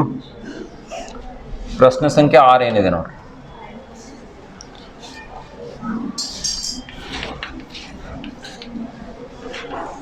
ಒಂದು ಔಷಧದ ಕ್ಯಾಪ್ಸೂಲ್ ಅದ. ಏನದ? ಔಷಧದ ಕ್ಯಾಪ್ಸೂಲ್ ಅದ. ಅದು ಯಾವ ಆಕಾರದೊಳಗೆ ಅದ ಅಂದ್ರೆ ಸಿಲಿಂಡರ್ನ ಆಕಾರ. ಒಂದು ಸಿಲಿಂಡರ್ನ ಪ್ರತಿ ಪಾದದಲ್ಲಿ 2 ಅರ್ಧಗೋಳಗಳನ್ನು ಅಂಟಿಸಲಾಗಿದೆ. ನೀವು ನೋಡಿರ್ತೀರಿ ಕ್ಯಾಪ್ಸೂಲ್ ಅಂದ್ರೆ ಗೊತ್ತಾಯ್ತಲ್ಲ, ಏನಂತೀರಿ ಅದಕ್ಕೆ? ಗುಳಿಗೆ ಅಂತಿರೋ, ಮಾತ್ರೆ ಅಂತೀರಿ ನೋಡ್ರಿ. ಕ್ಯಾಪ್ಸೂಲ್ ಅಂದ್ರೆ ಗೊತ್ತಾದಿಲ್ಲ, ಕ್ಯಾಪ್ಸೂಲ್ ರೂಪದಾಗ ಇರ್ತಾವಲ್ಲ. ಈ ಡಯಾಗ್ರಾಮ್ ನೋಡಿದ್ರೆ ಗೊತ್ತಾಗ್ತದೆ ನೋಡ್ರಿ ನಿಮ್ಗೆ. ಈ ರೀತಿ ಒಂದು ಕ್ಯಾಪ್ಸೂಲ್ ಅದ. ಈ ಕಡೆ ಹಿಂಗೆ ಅರ್ಧಗೋಳಾಕೃತಿ ಎಡ್ಜ್ ಅದ, ಆಮೇಲೆ ಈ ಕಡೆನೂ ಕೂಡ ಏನದ ಅರ್ಧಗೋಳಾಕೃತಿ ಎಡ್ಜ್ ಅದ. ಲಕ್ಷ ಇರಲಿ, ಎರಡೂ ಕಡೆ. ಈ ಕಡೆ ಒಂದು ಅರ್ಧಗೋಳಾಕೃತಿ, ಈ ಕಡೆನೂ ಕೂಡ ಏನದ ಅರ್ಧಗೋಳಾಕೃತಿ ಇದೆ. ನಡುವು ಸಿಲಿಂಡರ್ದ ಭಾಗ ಇದೆ. ಕ್ಯಾಪ್ಸೂಲ್ಗೆ. ಒಂದು ಔಷಧದ ಕ್ಯಾಪ್ಸೂಲ್ನ ಆಕಾರವು ಒಂದು ಸಿಲಿಂಡರ್ನ ಪ್ರತಿ ಪಾದದಲ್ಲಿ 2 ಅರ್ಧಗೋಳಗಳನ್ನು ಅಂಟಿಸಲಾಗಿದೆ. ಇದು ಒಂದು ಪಾದ, ಈ ಕಡೆ ಒಂದು ಅರ್ಧಗೋಳ, ಈ ಕಡೆ ಪಾದದೊಳಗೆ ಇನ್ನೊಂದು ಅರ್ಧಗೋಳವನ್ನು ಅಂಟಿಸಲಾಗೈತಿ. ಕ್ಯಾಪ್ಸೂಲ್ನ ಸಂಪೂರ್ಣ ಉದ್ದವು 14 ಮಿಲಿಮೀಟರ್. 14 ಮಿಲಿಮೀಟರ್ ಸಂಪೂರ್ಣ ಉದ್ದ, ಇಲ್ಲಿ ತನಕ ಇದೆ, ಇಲ್ಲಿ ತನಕ. ಇದು ಟೋಟಲ್ ಲೆಂತ್ 14 ಮಿಲಿಮೀಟರ್ ಐತಿ. ಒಟ್ಟು ಉದ್ದ 14 ಮಿಲಿಮೀಟರ್ ಮತ್ತು ಅದರ ವ್ಯಾಸವು 5 ಮಿಲಿಮೀಟರ್. ವ್ಯಾಸ 5 ಮಿಲಿಮೀಟರ್ ವ್ಯಾಸ ಅದ. ವ್ಯಾಸ 5 ಮಿಲಿಮೀಟರ್ ಐತಂದ್ರೆ ತ್ರಿಜ್ಯ ಎಷ್ಟು ಆಗ್ಬೇಕು ಇದ್ರದ್ದು? ಆರ್. ಅದು ಸಿಲಿಂಡರ್ ಆಗಿರ್ಬೋದು ಅಥವಾ ಅರ್ಧಗೋಳ ಆಗಿರ್ಬೋದು, ಎರಡಕ್ಕೂ ಸಂಬಂಧಪಟ್ಟಂಗ ತ್ರಿಜ್ಯ ಆರ್ = ಎಷ್ಟಾಯ್ತು? 5/2 ಆಗ್ಬೇಕಲ್ಲ, 5/2 ಮಿಲಿಮೀಟರ್ ಆಗ್ಬೇಕು. ಇನ್ನು ಸಿಲಿಂಡ್ರದ್ದು ಅಷ್ಟ ನಾವು ಎತ್ತರ ತೊಗೋಬೇಕಪ್ಪ ಆಯ್ತಪ್ಪ ಅಂದ್ರೆ ಇದು ಹೆಚ್ಚಿನ ಸಮ ಆಗ್ತದೆ ನಿಮ್ಗೆ. ಈ ಹೆಚ್ಚು ನಾವು ತೆಗಿಬೇಕು ಅಂದ್ರೆ ನೋಡ್ರಿ, ಇದು 5/2 ಐತಂದ್ರೆ 2.5 ಇಲ್ಲ. 5/2 ಅಂದರೆ ಎಷ್ಟಿದೆ? 2.5 ಮಿಲಿಮೀಟರ್. ಲಕ್ಷ ಕೊಡ್ರಿ ಇಲ್ಲಿ. ಇದು 2.5, ಇದು 2.5, ಇದು ಕೂಡ 2.5, ಇದು 2.5. 2.5 ಕೂಡಿಸಿದ್ರೆ ಎಷ್ಟಾಯ್ತು? 5.0 ಆಯ್ತು. 14ರಾಗ H ಎಷ್ಟು ಆಗ್ಬೇಕು? ಟೋಟಲ್ 14 ಐತಿ. 14ರಾಗ 5 ಬಿಡ್ಬೇಕಿಲ್ಲ ಅಂದ್ರೆ 9 ಮಿಲಿಮೀಟ್ರ್ ಆಯ್ತು. H ಎಷ್ಟಾಯ್ತು? 9 ಮಿಲಿಮೀಟ್ರ್. H ಯಾಕೆ 9 ಮಿಲಿಮೀಟ್ರ್ ಆಯ್ತು ಅನ್ನೋದ್ರ ಬಗ್ಗೆ ಕಲ್ಪನೆ ಬಂತಲ್ಲ ಎಲ್ಲರಿಗೂ ನಿಮ್ಗೆ? ಸರಿ. ಆದರೆ ಅದರ ಮೇಲ್ಮೈ ವಿಸ್ತೀರ್ಣವನ್ನು ಕಂಡುಹಿಡಿಯಿರಿ ಅಂತ ಕೇಳಿದ್ದಾರೆ. ಯಾವುದರ ಮೇಲ್ಮೈ ವಿಸ್ತೀರ್ಣ ಕಂಡುಹಿಡಿಬೇಕಾಗೈತಿ? ಕ್ಯಾಪ್ಸೂಲ್ನ ಮೇಲ್ಮೈ ವಿಸ್ತೀರ್ಣ ಕಂಡುಹಿಡಿಬೇಕಾಗೈತಿ. ಇಲ್ಲಿ 3 ಭಾಗಗಳು ಬರ್ತಾವೆ. ಒಂದು ಸಿಲಿಂಡರ್ನ ಭಾಗ, ಅರ್ಧಗೋಳದ ಭಾಗ, ಇನ್ನೊಂದು ಅರ್ಧಗೋಳದ ಭಾಗ. ಇವೆರಡೂ ಅರ್ಧಗೋಳದ ಭಾಗಗಳು ಸೇಮ್ ಅದಾವೆ. ಅದಕ್ಕೆ ನಾನು ಈ ರೀತಿ ತೊಗೋತೀನಿ ನೋಡಿ. ಕ್ಯಾಪ್ಸೂಲ್ನ ವಿಸ್ತೀರ್ಣ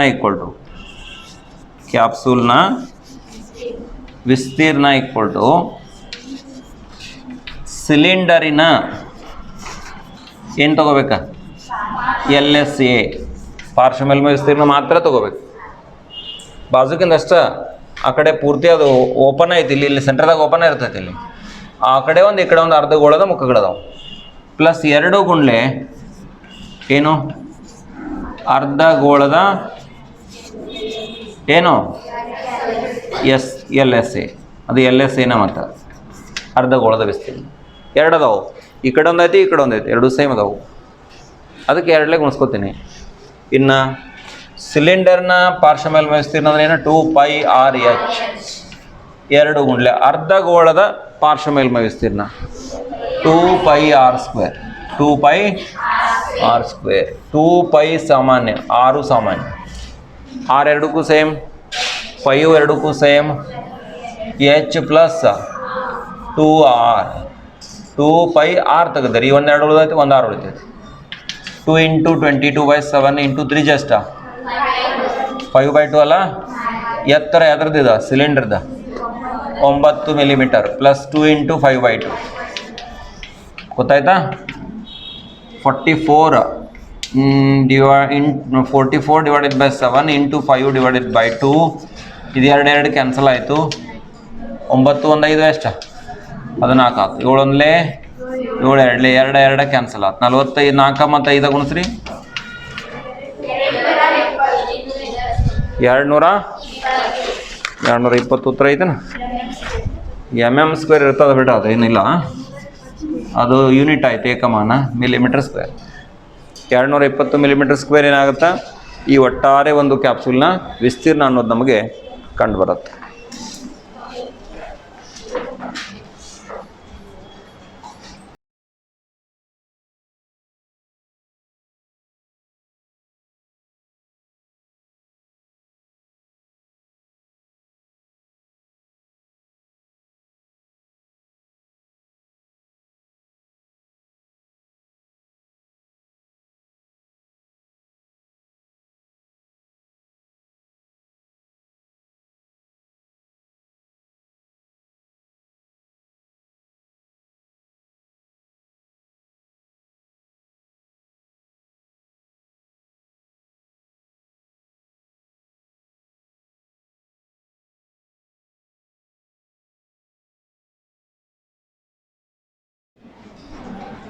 ಹೆಂಗೆ ಮಾಡಿದ್ರೆ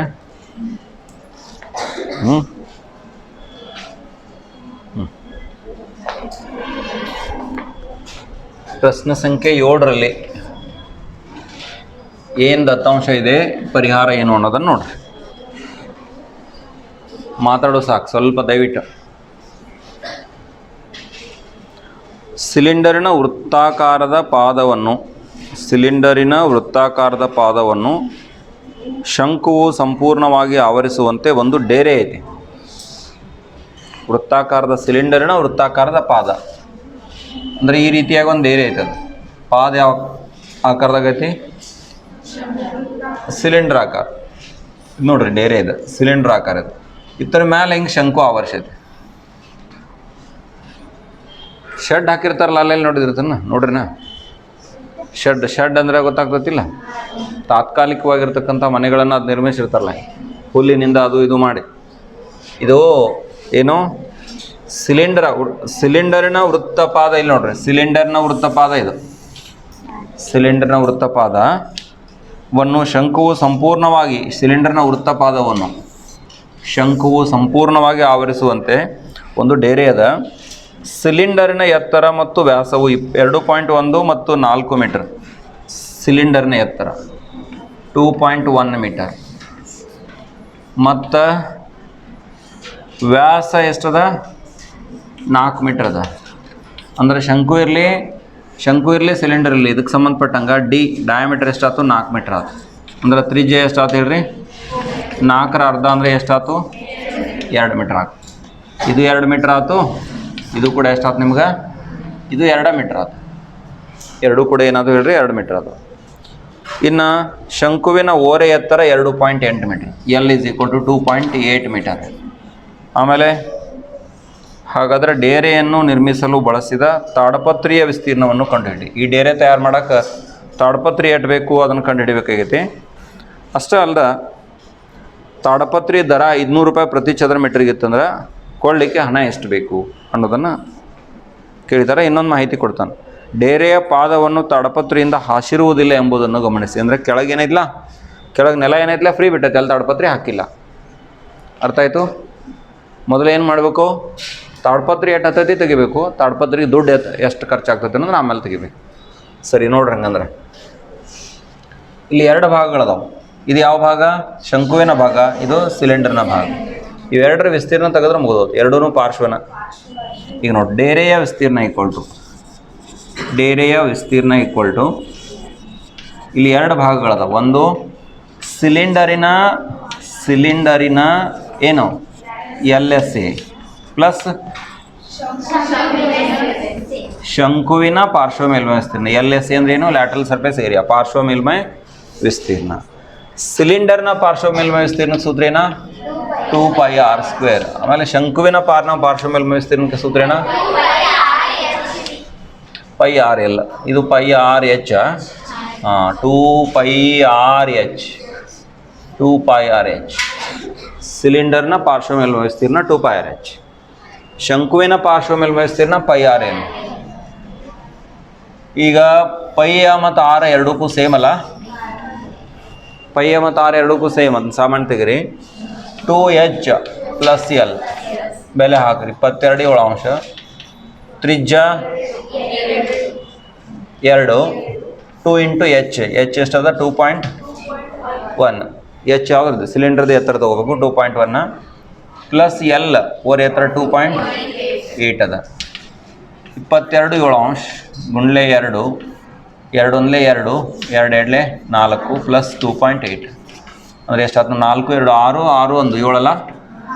22/7 × 2 × 7 ಆಯ್ತು ನೋಡ್ರಿ. ಇದೆರಡು ಸೇರಿಸಿದ್ರೆ 7 ಆಯ್ತು. ಏನೇನು ಕ್ಯಾನ್ಸಲ್ ಮಾಡ್ತೀರಿ? 2 2 4 4 44 ಚದರ ಮೀಟರ್ ಅಲ್ಲ ಇದು?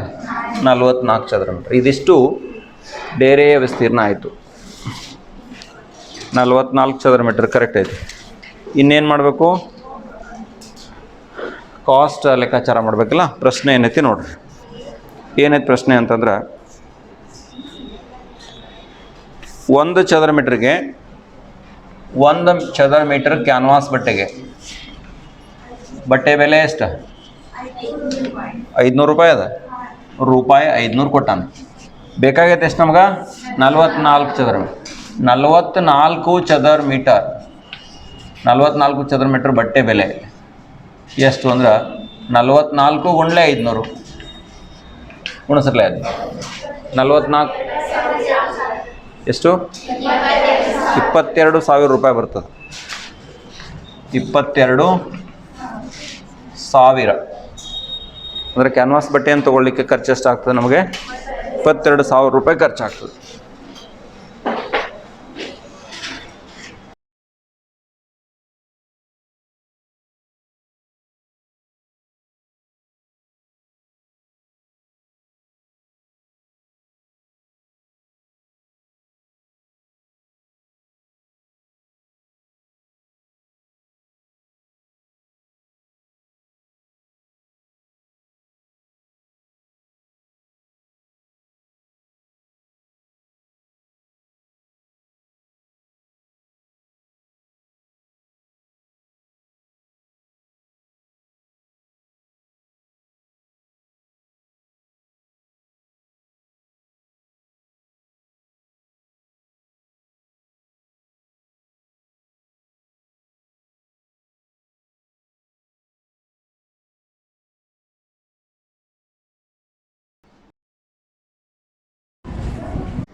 ನೋಡ್ರಿ ಎಲ್ರು 8ನೇ ಒಂದು ಪ್ರಶ್ನೆಗೆ ಸಾಗೋಣ. ಒಂದು ಘನ ಸಿಲಿಂಡರ್ ಇದೆ. ಯಾವ ಥರನಾಗಿರ್ತಕ್ಕಂಥ ಸಿಲಿಂಡರ್ ಇದೆ? ಘನ ಸಿಲಿಂಡರ್. ಈ ರೀತಿಯಾಗಿ ಒಂದು ಘನ ಸಿಲಿಂಡರ್ ಇದೆ. ಈ ಘನ ಸಿಲಿಂಡರ್ದ ಒಳಗಡೆ ಒಂದು ಘನ ಸಿಲಿಂಡರ್ನ ಎತ್ತರ 2.4 ಮೀಟರ್ ಅಂತಾನೆ. 2.4 ಮೀಟರ್ ಎತ್ತರ ಆಗಿದೆ. ಆಮೇಲೆ ವ್ಯಾಸ ಎಷ್ಟದ? 1.4 ಮೀಟರ್ ಅದ. 1.4 ಮೀಟರ್ ವ್ಯಾಸ ಇದೆ. ಇದರಿಂದ ಒಂದೇ ಎತ್ತರ ಮತ್ತು ಒಂದೇ ವ್ಯಾಸವನ್ನು ಹೊಂದಿರತಕ್ಕಂಥ ಶಂಕುವಿನ ಆಕಾರದ ಹಳ್ಳವನ್ನು ಕೊರೆದು ಟೊಳ್ಳಾಗಿಸಿದೆ. ಸ್ವಲ್ಪ ನೋಡ್ರಿ ಈ ಕಡೆ ಬೋರ್ಡ್ ಕಡೆ. ಘನ ಸಿಲಿಂಡರ್ ಅಂದ್ರೆ ಏನ? ಗಟ್ಟಿ ಸಿಲಿಂಡರ್. ಒಳಗಡೆ ಏನೂ ಖಾಲಿ ಇಲ್ಲ, ಅದು ಪೂರ್ತಿ ಗಟ್ಟಿ ಐತಿ. ಈ ಮೇಲ್ಭಾಗದಿಂದ ಏನು ಮಾಡಿದ್ದಾರೆ ಅಂತಂದ್ರೆ ಒಂದು ಕಡೆ ವ್ಯಾಸ ಅಷ್ಟೇ ವ್ಯಾಸ ಇರಬೇಕು, ಮತ್ತು ಇದರಿಂದ ಒಂದೇ ಎತ್ತರ ಮತ್ತು ಒಂದೇ ವ್ಯಾಸವನ್ನು ಇದರಷ್ಟ ಎತ್ತರ ಇದರಷ್ಟ ವ್ಯಾಸ ಹೊಂದಿರತಕ್ಕಂಥ ಶಂಕುವಿನ ಆಕಾರದ ಹಳ್ಳವನ್ನು ಕೊರೆದು. ಶಂಕುವಿನ ಆಕಾರದ ಹಳ್ಳವನ್ನು ಕೊರೆದು ಅಂದರೆ ಈ ರೀತಿ ಬರಬೇಕಿಲ್ಲ ಶಂಕು. ಇಲ್ಲಿ ನೋಡಿ, ಈ ರೀತಿಯಾಗಿ ಶಂಕುವಿನ ಆಕಾರ ಇದನ್ನ ಟೊಳ್ಳಾಗಿಸಿದ್ದಾರೆ, ನಡುವಿನ ಖಾಲಿ ತೆಗೆದು ಹೋಗಿದ್ದಾರೆ. ಉದಾಹರಣೆ, ಮನೆಯೊಳಗೆ ಖಾರ ಇದೇನು ಏನೋ ಅಂತಿರಲ್ಲ ನೀವು, ಒಳಕಲ್ಲನೇನೋ ಅಂತಾರಲ್ಲ, ಮೂಲೆ ಹಾಕಿರ್ತಾರೆ ನೋಡಿ. ಕಲ್ಲು ಇರ್ತದೆ, ಕಲ್ಲಿನೊಳಗೆ ಒಂದು ರಂಧ್ರ ಮಾಡಿರ್ತಾರೆ ನೋಡಿ. ಹಂಗೆ ಅರ್ಥ ಆಯ್ತಿಲ್ಲ ನಾ ಹೇಳೋದು? ಗೊತ್ತಾಯ್ತಾ? ಘನ ಸಿಲಿಂಡರ್ ಅದ, ಅದರೊಳಗೆ ರಂಧ್ರ ಕೊರೆದಿದ್ದಾರೆ. ಆ ರಂಧ್ರ ಯಾವ ಆಕಾರದಾಗ ಐತಿ? ಶಂಕುವಿನ ಆಕಾರದಾಗ ಐತಿ. ಅದ್ರ ಎತ್ತರ 2.4 ಮೀಟರ್ನ ಐತಿ, ಮತ್ತು ವ್ಯಾಸ ಎಷ್ಟೈತಿ ಅದ್ರದ? ಶಂಕುವಿದ 1.4 ಐತಿ. ಹೀಗಿರ್ಬೇಕಾದ್ರೆ ಏನು ಮಾಡ್ಬೇಕಾಗೈತಿ ಅಂದ್ರೆ ನಾವು ನೂತನ ಘನದ ಒಟ್ಟು ಮೇಲ್ಮೈ ವಿಸ್ತೀರ್ಣವನ್ನು ಅತ್ಯಂತ ಸಮೀಪದ ಬೆಲೆಗೆ ಚದರ ಸೆಂಟಿಮೀಟರ್ನಲ್ಲಿ ಕಂಡುಹಿಡಿಯಿರಿ. ಸರಿ, ಇಲ್ಲಿ ಏನೇನು ಕಂಡುಹಿಡಿಬೇಕು ನಾವು? ಪೂರ್ಣ ಮೇಲ್ಮೈ ವಿಸ್ತೀರ್ಣ ಕಂಡುಹಿಡಿಬೇಕಂದ್ರೆ ಪಾದದ ವಿಸ್ತೀರ್ಣ ಕಂಡುಹಿಡಿಬೇಕು. ಒಂದು ಕಡೆ ಪಾದ ಕೆಳಗೆ ಗಟ್ಟಿ ಐತ್ಲ, ಅದು ಕೆಳಗಡೆ ಓಪನ್ ಇಲ್ಲ, ಒಂದು ಕಡೆ ಓಪನ್ ಇಲ್ಲ, ಮೇಲೆ ನೀವು ಬರೀದಾದ್ ಬಿಡಲ್ಲ. ಕೇಳಿಸ್ಕೊರಿ ಈ ಕಡೆ. ಪಾದದ ಏನು ಮಾಡಬೇಕು? ವಿಸ್ತೀರ್ಣ ಕಂಡುಹಿಡಿಬೇಕು. ಬಾಜುಕಿಂದ ವಿಸ್ತೀರ್ಣ ಕಂಡುಹಿಡಿಬೇಕು. ಮತ್ತು ಇಲ್ಲಲ್ಲ, ಬಾಜುಕಿಂದ ಅಂದ್ರೆ ಸಿಲಿಂಡರ್ನ ಪಾರ್ಶ್ವ ಮೇಲ್ಮೈ ವಿಸ್ತೀರ್ಣ. ಸಿಲಿಂಡರ್ನ ಪಾದದ ವಿಸ್ತೀರ್ಣ ತೆಗಿಬೇಕು. ಇನ್ನೇನು ತೆಗಿಬೇಕು? ಶಂಕುವಿನ ಒಳಗಿನ ವಿಸ್ತೀರ್ಣ ಅಂದರೆ ಪಾರ್ಶ್ವ ಮೇಲ್ಮೈ ವಿಸ್ತೀರ್ಣ ಕಂಡುಹಿಡಬೇಕು. 3 ರೀತಿ ವಿಸ್ತೀರ್ಣ ತೆಗಿಬೇಕು. ಅಷ್ಟೇ ಅಲ್ಲ, ಅವೆಲ್ಲ ಏನು ಮಾಡಬೇಕು? ಕೂಡಿಸ್ಬೇಕು. ಅಷ್ಟು ವಿಸ್ತೀರ್ಣಗಳನ್ನ ಕೂಡ್ಸ್ಕೊಂಡ್ಬಿಟ್ರೆ ನಮಗೇನು ಸಿಗುತ್ತಾ? ಈ ಒಂದು ಘನಾಕೃತಿಯ ವಿಸ್ತೀರ್ಣ ನಮಗೆ ಸಿಗ್ತದೆ. ಇಲ್ಲಿ ಸ್ವಲ್ಪ ದತ್ತಾಂಶಗಳು ನೋಡ್ರಿ. ಎತ್ತರ h = 2.4 ಮೀಟರ್ ಇದೆ. ಆಮೇಲೆ ತ್ರಿಜ್ಯ ಎಷ್ಟಾಗಬೇಕು ನಮಗೆ? r = 1.4 / 2 ಅಂದರೆ 0.7 ಮೀಟರ್ ಆಯ್ತಲ್ಲ. ತ್ರಿಜ್ಯ 0.7 ಆಯ್ತಾ? ಓರೆ ಎತ್ತರ ಬೇಕಾಗ್ತದಲ್ಲ, πr/l. ನಿಮಗೆ ಇದ್ರದ್ದು ವಿಸ್ತೀರ್ಣ ತೆಗಿಬೇಕಂದ್ರೆ ನಿಮಗೆ ಓರೆ ಎತ್ತರ ಬೇಕಾಗ್ತದೆ. l = ಏನು? Root of r square plus h square. ಇದನ್ನು ಲೆಕ್ಕ ಮಾಡಿಕೊಂಡ್ರೆ 0.7 bracket square plus 2.4 bracket square. 0.7 into 0.7 0.49. 2.4 bracket square ಮಾಡಿ ನೋಡ್ರಿ. 4.76 ಅನ್ನು ನೋಡ್ರಿ. 5.76 ಇವೆರಡು ಕೂಡಿಸ್ರಿ 6.25 ಬರ್ತಿರ್ಬೇಕು.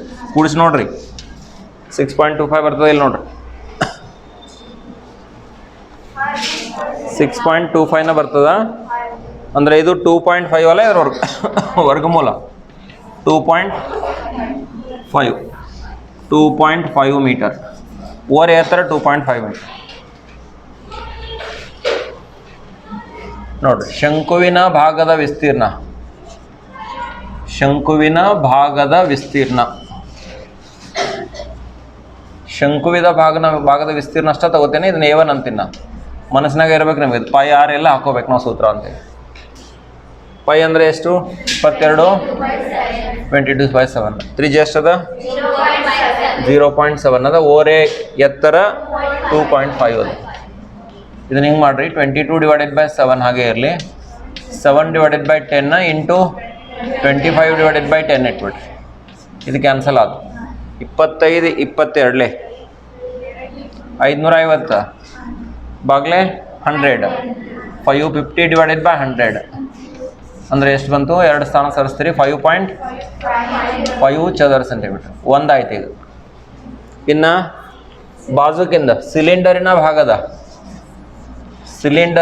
ಭಾಗದ ಪಾರ್ಶ್ವ ಮೇಲ್ಮೈ ವಿಸ್ತೀರ್ಣ LSC ಅಂತೀನಿ ನೋಡು. 2πRh 2 into 22/7. ರೇಡಿಯಸ್ ಇಟ್ಟತಿ 0.7 ಐತಿ. 7/10 ಬರೀರಿ. ಅದನ್ನ ಎತ್ತರ ಎಷ್ಟದ? 2.4 ಐತಿ.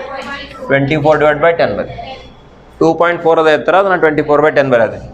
7 ಕ್ಯಾನ್ಸಲ್ ಆಯ್ತು. 22 44 44 24 ಗುಣಿಸ್ರಿ. 44 ಇಂಟು 24/100 ಗುಣಾಕಾರ ಮಾಡಬೇಕು. 44 ಮತ್ತು 24 ಗುಣಿಸಿ ಹೇಳ್ಬೇಕು ನಂಗೆ ಎಷ್ಟು ಬರುತ್ತೆ. 1056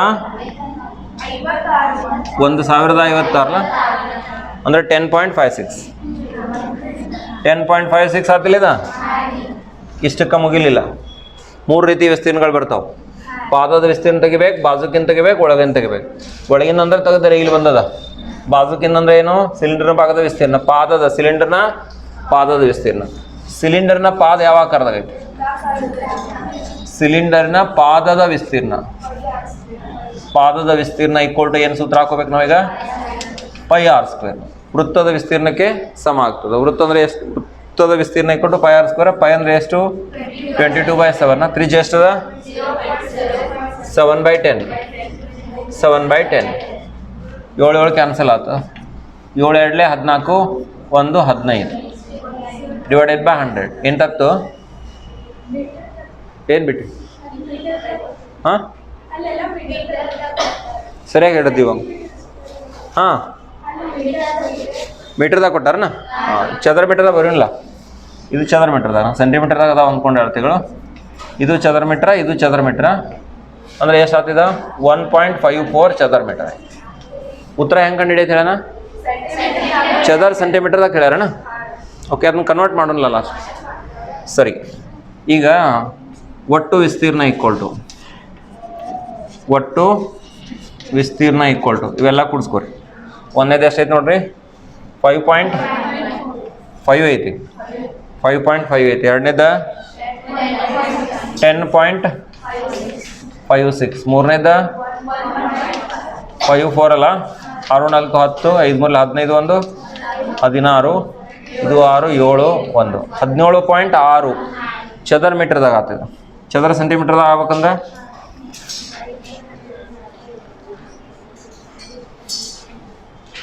ಏನು ಮಾಡ್ತೀರಿ?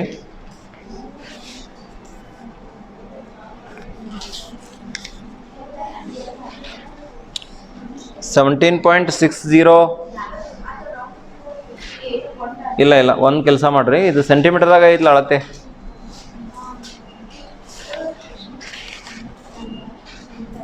ಇಲ್ಲ ಏನಾಗ್ಯದ ನಿಮ್ಮ ಉತ್ತರದಾಗಿನ 17.60 ಐತಿಲ್ಲ ಪುಸ್ತಕದಾಗ. ಅಲ್ಲಿ ಬರ್ಕೋಬೇಕಾದ್ರೆ ಅಲ್ಲಿ ಏನು ಮೀಟ್ರ್ದಾಗ ಐತಲ್ಲ ಅದನ್ನು ಸೆಂಟಿಮೀಟ್ರ್ದಾಗ ಬರ್ಕೋರಿ. ಅದು ಕರೆಕ್ಟ್ ಐತಿ. ರೌಂಡ್ ಫಿಗರ್ ಅಂದ್ರೆ 17 ರೌಂಡ್ ಫಿಗರ್ ಅಂದ್ರೆ 18 0.6 ಐತಿಲ್ಲ ಇದು 18 ಚದರ ಸೆಂಟಿಮೀಟ್ರ್. ನೀವು ರೌಂಡ್ ಫಿಗರ್ ಇಟ್ಕೋಬೋದು, ಏನು ಪ್ರಾಬ್ಲಮ್ ಇಲ್ಲ. ಪುಸ್ತಕದಾಗ ಒಂದು ಮಿಸ್ಪ್ರಿಂಟ್ ಐತಲ್ಲ, ಏನೈತೆ ಹೇಳ್ರಿ, ಮೀಟ್ರ್ದಾಗ ಕೊಟ್ಟನಲ್ಲ ಹೇಳಿಕೆ ಒಳಗೆ ಅದನ್ನು ಸೆಂಟಿಮೀಟ್ರ್ದಾಗ ಮಾಡ್ಕೋರಿ. ಯಾಕಂದ್ರೆ ನಾ ಇಂಗ್ಲೀಷ್ ಮೀಡಿಯಮ್ದಾಗ ನೋಡಿದೆ, ಅದು ಸೆಂಟಿಮೀಟ್ರ್ನಾಗ ಐತಿ. ಕರೆಕ್ಟ್ ಐತಿ. ಅಂದರೆ ಇಲ್ಲಿ ಏನು ಬರಿಬೇಕು ನಾವು, ಸೆಂಟಿಮೀಟ್ರ್ ಸ್ಕ್ವೇರೇ ಬರಿಬೇಕು.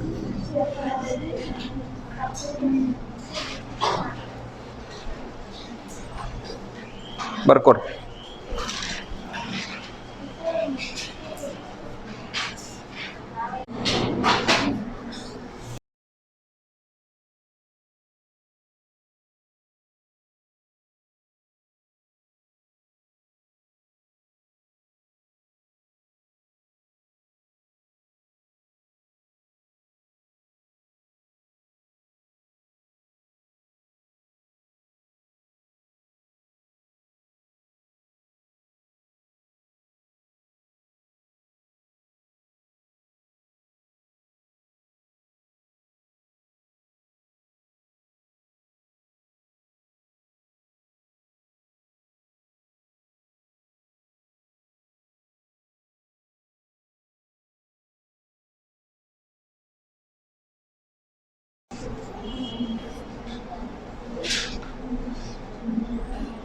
ಮುಂದಿನ ಪ್ರಶ್ನೆ ನೋಡ್ರಿ, 9ನೇ ಪ್ರಶ್ನೆ. ದಯವಿಟ್ಟು ಗಮನಿಸ್ಬೇಕು, ಏನು ದತ್ತಾಂಶ ಇದೆ ಅರ್ಥ ಮಾಡ್ಕೊಡ್ರಿ. ಕ್ವಶನ್ ನಂಬರ್ 9 ಏನಿದೆ ನೋಡ್ರಿ. ಮರದಿಂದ ಮಾಡಿರ್ತಕ್ಕಂಥ ಸಿಲಿಂಡರ್ನ 2 ವೃತ್ತಾಕಾರದ ಅರ್ಧಗೋಳನ್ನು ಚಿತ್ರ ಕೊಟ್ಟಿದ್ದಾರೆ. ಈ ರೀತಿಯಾಗಿದೆ ನೋಡಿ.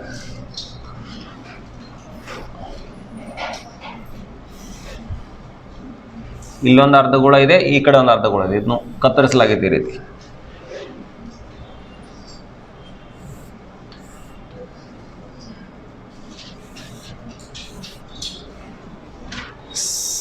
ಮರದಿಂದ ಮಾಡಿರ್ತಕ್ಕಂಥದ್ದು ಗಣ ಸಿಲಿಂಡರ್ ಅದು. ಅದರೊಳಗೆ 2 ವೃತ್ತಾಕಾರದ ಅರ್ಧಗೋಳಗಳನ್ನು ಚಿತ್ರದಲ್ಲಿ ತೋರಿಸಿದಂತೆ ಕೊರೆದು ಒಂದು ವಸ್ತು ತಯಾರಿಸಲಾಗಿದೆ. ಅಂದರೆ ಈ ಕಡೆ ಹಿಂಗೆ ತಗ್ಗು ಬಿದ್ದದ, ಅದು ಯಾವ ಆಕಾರದೊಳಗೆ, ಅರ್ಧಗೋಳಾಕೃತಿ ಒಳಗೆ ತಗ್ಗು ಬಿದ್ದದ.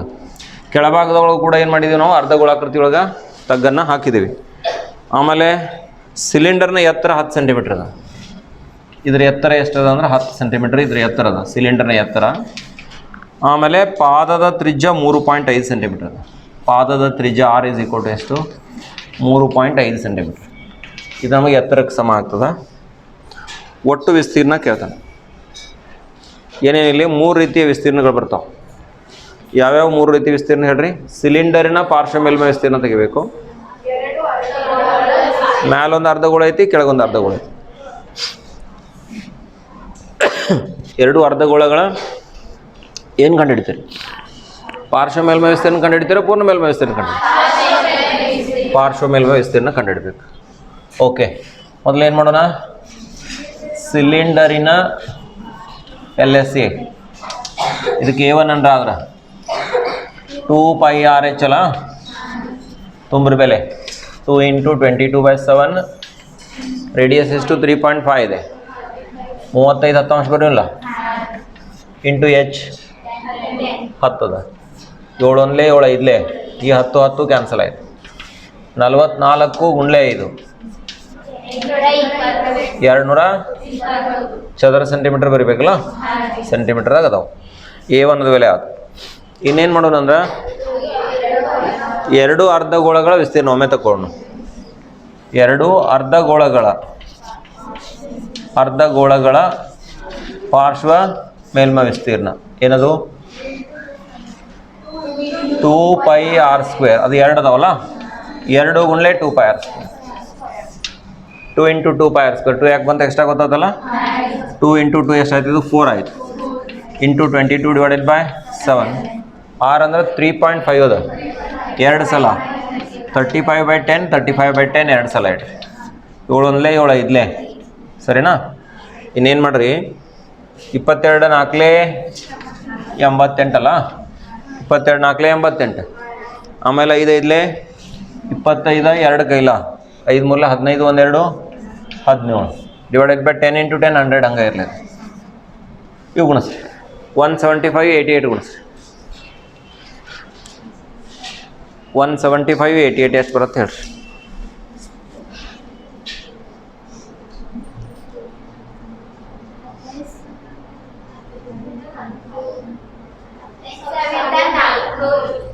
ತಪ್ಪು ಹೇಳತ್ತೀರಿ ನೋಡ್ರಿ, ಅಷ್ಟು ಬರಲ್ಲ. ಮತ್ತೆ ನಾವೆಲ್ಲಿ ತಪ್ಪಿದ್ವಿ?